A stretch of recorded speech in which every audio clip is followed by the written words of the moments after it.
میں تو پنجتن کا غلام ہوں، میں تو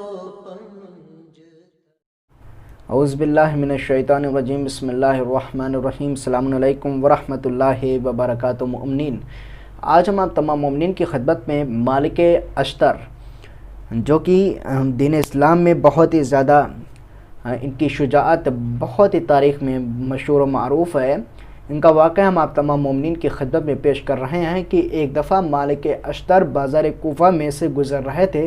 انہوں نے ٹاٹ کا لباس پہنا ہوا تھا اور ٹاٹ کا ہی امامہ لگایا ہوا تھا۔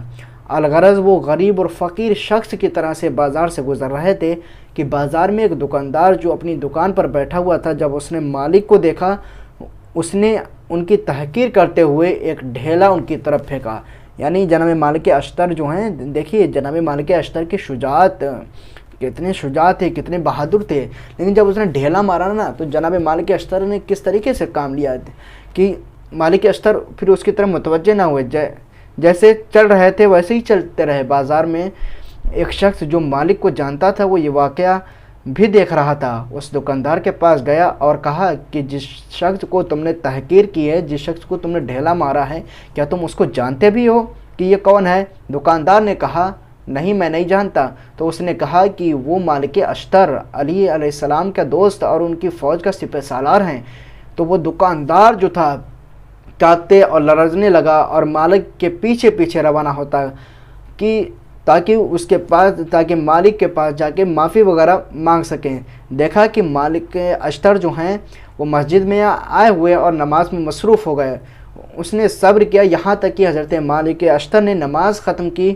وہ شخص حضرت کے پاؤں میں آ کے گر گیا۔ آپ نے اس کا سر بلند کیا، اس سے فرمایا کیا کر رہے ہو؟ اس نے کہا مجھے ایک گناہ سرزد ہوا ہے، میں اس کی معافی چاہتا ہوں، میں آپ کو نہیں پہچانتا تھا۔ مالک نے کہا کوئی بات نہیں، خدا کی قسم میں مسجد میں صرف تمہاری مغفرت طلب کرنے آیا ہوں۔ مومنین عزیزان محترم، اس واقعے سے ہم نے نتیجہ یہ نکالا کہ مالک اشتر نے ہم کو یہ بتایا کہ اگر کوئی ہمارے اوپر ڈھیلا مارے کس طریقے سے کرے تو سب سے پہلے ہم کو صبر کا دامن نہیں چھوڑنا چاہیے، ہم کو صبر رکھنا چاہیے۔